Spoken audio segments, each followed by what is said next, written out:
किन केस हम कर रहे हैं, जब हमने प्रोजेक्टाइल को प्रोजेक्ट किया है making some angle with the horizontal, projectile projected an angle of theta with the horizontal. तो ये किसी प्रोजेक्टाइल की इनिशियल वेलोसिटी है u और उसका इनिशियल वेलोसिटी वेक्टर हॉरिजॉन्टल के साथ एंगल बना रहा है थीटा का। तो वेलोसिटी को रिजॉल्व करनी है अपने वेक्टर कंपोनेंट्स। ये प्रोजेक्टाइल किसी मैक्सिमम हाइट तक पहुंचता है, यानी पॉइंट ए पे आता है, मैक्सिमम में क्या लेके चल रहा हूं h, then comes back at the ground at point b। तो o से b तक का जो डिस्टेंस है वो उसकी क्या है, रेंज। तो इस तरह से ये आपका प्रोजेक्टाइल बिहेव करता है।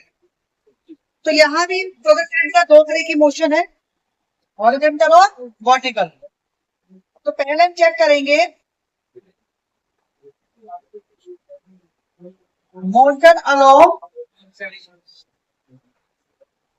हॉरिजॉन्टल और you can write motion along x axis. तो एक्स के अलोंग इनिशियल वेलोसिटी, एक्स के अलोंग क्या है u cos theta,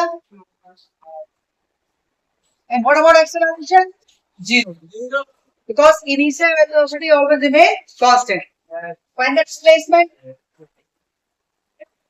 x equal to ut plus half square. So x equal to u cos theta into t. तो यहां से आप p की वैल्यू निकाल सकते हो। ये हमारे पास क्या आ गया, x अपॉन u cos थीटा।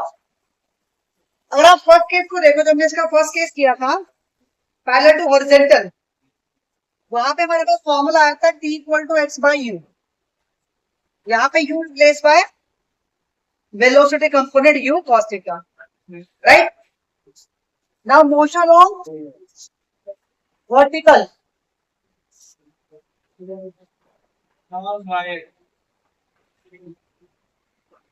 और मोशन ऑन y एक्सिस। तो y के अलावा इसकी वेलोसिटी क्या है, u sin theta। u sin theta. What about acceleration, आपने ये कंपोनेंट लिया है, यानी आप अगेंस्ट द ग्रेविटी जा रहे हो, माइनस यस सर, तो minus g. Find displacement y equal to ut plus half t square. uy हो गया u sin थीटा और t की वैल्यू क्या है,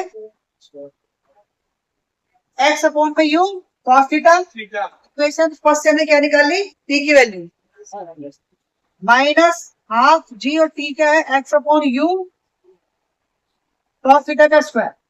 इसको आप सोल्व करोगे तो y equal to u cancel out, sine upon कोस क्या हो जाएगा, टेन थीटा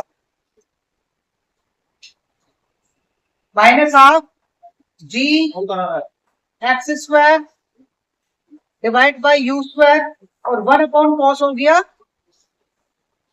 सेक थीटा। तो ये हमारे पास आ जाती है इक्वेशन ऑफ ट्रेजेक्टरी। तो इक्वेशन ऑफ ट्रेजेक्टरी के अंदर दो वेरिएबल है, एक x और y, tan theta sec theta और g u स्क्वायर, ये सारे क्या है, कांस्टेंट है। तो दो वेरिएबल है x और y और डिग्री क्या है 2, तो दो variable degree 2।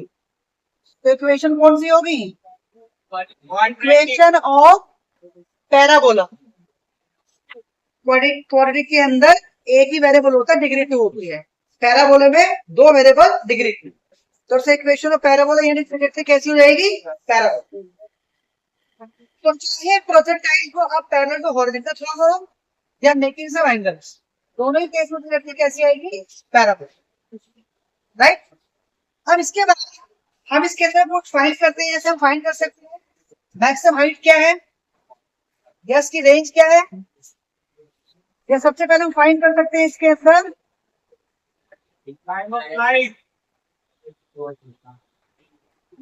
Time of flight. Total कितना टाइम लगा प्रोजेक्टाइल को वापस ग्राउंड में आने पे। तो दो तरह के टाइम हुआ ओ से ए तक का, इसको हमने कहा time of acid, time of acid.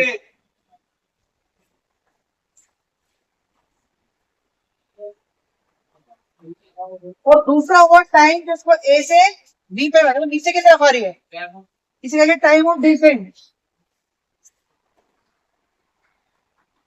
दोनों ही टाइम आपके सेम होंगे, जितना टाइम उसको ऊपर जाने में उतना टाइम उसको नीचे आने में लगेगा, राइट। तो ओ से तक का टाइम दी है, ए से बी तक का टाइम दी है, तो टोटल टाइम ऑफ फ्लाइट क्या हो जाएगा, इसी एक वाइज कर देते हैं। अब लेके चल रहे हैं motion from O to A,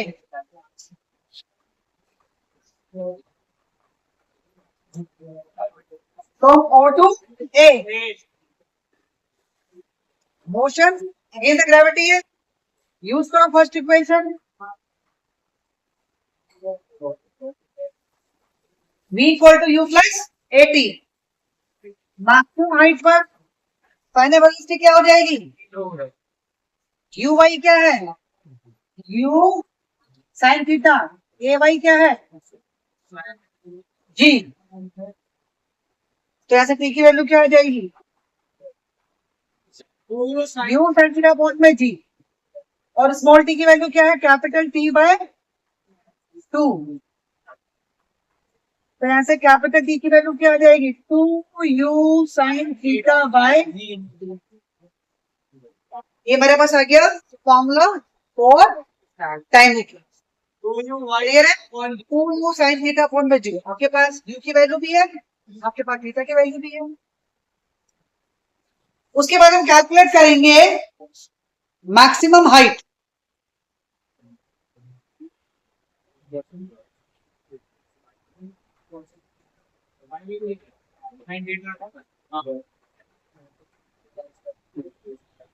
maximum height obtain by the projectile. तो डायग्राम को देखो तो डायग्राम में ये डिस्टेंस क्या आपके पास कैपिटल एच है, डायग्राम में देखो आपके पास कैपिटल एच, तो उसके लिए मोशन लेंगे ओ से ए तक, फ्रॉम ओ टू ए, ये मैक्सिमम हाइट है, और मोशन लेंगे ओ से ए तक। तो using second equation of motion, second equation of motion, h is equal to ut plus half at square, s क्या बन जाएगा, h, uy क्या है, u sin theta, small t की वैल्यू क्या है, u sin theta by g, minus of a y क्या है, g, और t क्या है, u sin theta by g।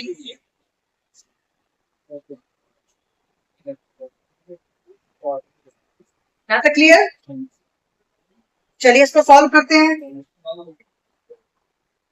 u square sine square theta by g minus u square sine square theta by 2g, 1g cancel out, दोनों same है, ये 1 में से गया -1/2, तो क्या बचेगा, 1/2 बचेगा ना, तो u square sine square theta by 2g, क्या पास आ गया the formula for maximum height. Maximum height. क्या तक क्लियर है, Yes, sir. अब इसके बाद हम कैलकुलेट करेंगे रेंज। अगर डायग्राम में देखें हम तो रेंज आपको क्या दिखती है बेटा,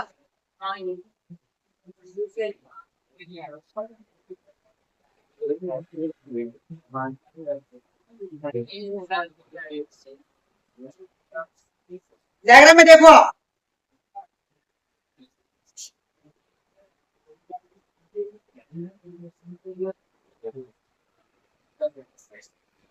ओ से बी तक का जो डिस्टेंस है वो क्या है आपके पास, Range. रेंज। तो यानी जो हॉरिजॉन्टल डिस्प्लेसमेंट है वो आपका क्या है, Range. रेंज। कैसे निकालेंगे? ओ से बी तक आने में जो प्रोजेक्टाइल को टाइम लगा वो हो गया time of light, Yes, sir. जो हम निकाल चुके हैं, equal to 2u sin theta by g. और ओ से बी तक के लिए जो वेलोसिटी कंपोनेंट है वो क्या है? u cos theta. तो इस वेलोसिटी कंपोनेंट और टाइम ऑफ लाइट को यूज करके हम कैलकुलेट कर सकते हैं हॉरिजॉन्टल रेंज।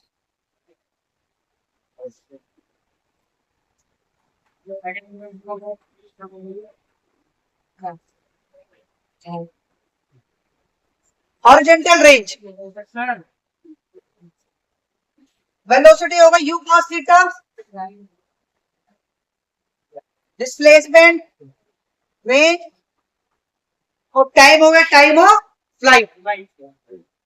तो यहाँ से r की वैल्यू क्या आएगा? u cos थीटा, और टाइम ऑफ फ्लाइट की वैल्यू क्या है? 2u sin theta by c। तो r equal to u square, और ये फॉर्मूला बन गया 2 sin theta into cos theta. किसका फॉर्मूला होता है? sin 2 theta. तो ये हमारे पास फॉर्मूला आ गया to calculate the horizontal range.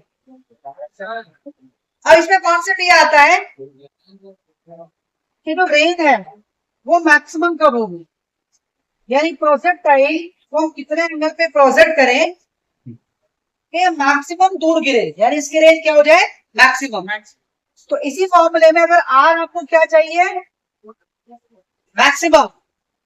तो आर मैक्सिमम कब होगा? जब आपका थीटा मैक्सिमम होगा, क्योंकि यू स्क्वायर जी तो कांस्टेंट है, यानी आर का घटना या बढ़ना डिपेंड करता है थीटा के घटने या बढ़ने पर। तो आर मैक्सिमम कब होगा? जब साइन 2 थीटा मैक्सिमम होगा। Yes, sir. और साइन की मैक्सिमम वैल्यू क्या होती है?